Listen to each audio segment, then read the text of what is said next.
Friends, विद्यार्थियों के भविष्य के लिए भारत सरकार लगातार अनेकविध कदम लिया जाएगा। बहुत बहुत धन्यवाद। ఆయన ఏమంటున్నారంటే ఇన్ఫోసిస్ ఫౌండర్ టెక్నాలజీ ఎక్స్పర్ట్ నందన నిలేకని నేతృత్వంలో ఎగ్జామినేషన్ రిఫార్మ్స్ పై హై పవర్డ్ టాస్క్ ఫోర్స్ ఏర్పాటు చేస్తున్నట్లు ప్రకటించారు. పరీక్షా విధానంలో విశ్వనీయత పారదర్శకతకు పెద్ద పీట వేస్తున్నట్లు తెలిపారు. పేపర్ లీకేజీపై ఇప్పటికే ఫాస్ట్ ట్రాక్ కోర్టులు కూడా ఏర్పాటు చేశాము. దీని గురించి పార్లమెంట్లో కూడా చర్చిస్తాము. అంతా కూడా విశ్వసనీయత ఉంటుంది, ఇక పారదర్శకత్వంగా అన్నీ కూడా సాగుతాయి అని ఆయన అయితే మళ్ళీ మాట ఇచ్చారు. దీని గురించి ఎవరేమనుకున్నా పర్వాలేదు. నరేంద్ర మోదీ తగ్గాడని, నరేంద్ర మోదీ తగ్గకి ఏం చేస్తాడని ఇప్పుడు భయం పట్టుకుందని నేను అదే చెప్తున్నాను. ఇంతకుముందు వీడియోలో కూడా అదే చెప్పాను. కొన్నిసార్లు వెనక్కి తగ్గాల్సి వస్తే తగ్గాలి. ప్రజల కోసం, దేశం కోసం, ధర్మం కోసం. ఇక్కడ తప్పు జరగలేదని నేను చెప్పలేదు.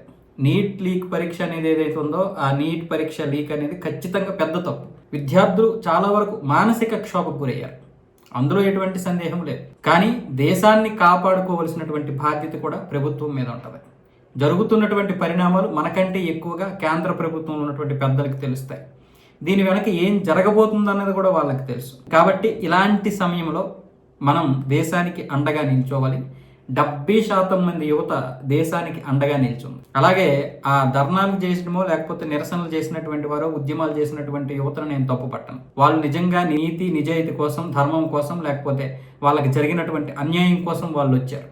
కానీ ఎవరైతే ముందుండి నడిపించినటువంటి వారు ఉన్నారు వాళ్ళందరూ ఏ స్వార్థంతో నడిపించారో ఆ స్వార్థాలన్నీ కూడా బయటకు వస్తాయి. ఆ రోజే వాళ్ళు చెప్పారు, ఈ దేశానికి చెందినటువంటి, ఈ ధర్మానికి చెందినటువంటి సీతారాముల వారిని తిట్టినప్పుడే ఆ ఉద్యమం ఎటువైపు వెళ్ళిందో మీరు చూడాలి. నేను ప్రతి వీడియోలో చెప్తున్నాను దీని గురించి.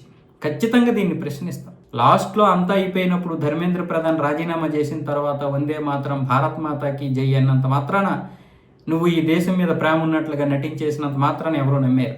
నిజంగా నీలో అంత పారదర్శకత ఉంటే ఈరోజు పంజాబ్లో జరుగుతున్నటువంటి ఆ పేపర్ లీకేజ్ గురించి ఎందుకు మాట్లాడరు? అక్కడ కూడా కనీసం ఒక స్టేట్మెంట్ ఇవ్వాలి కదా. ఈరోజు మీడియా అడిగిన దానికి పారిపోతున్నారు సీజేపీ వాళ్ళు. మరి ఎందుకు ప్రశ్నించలేకపోయారు?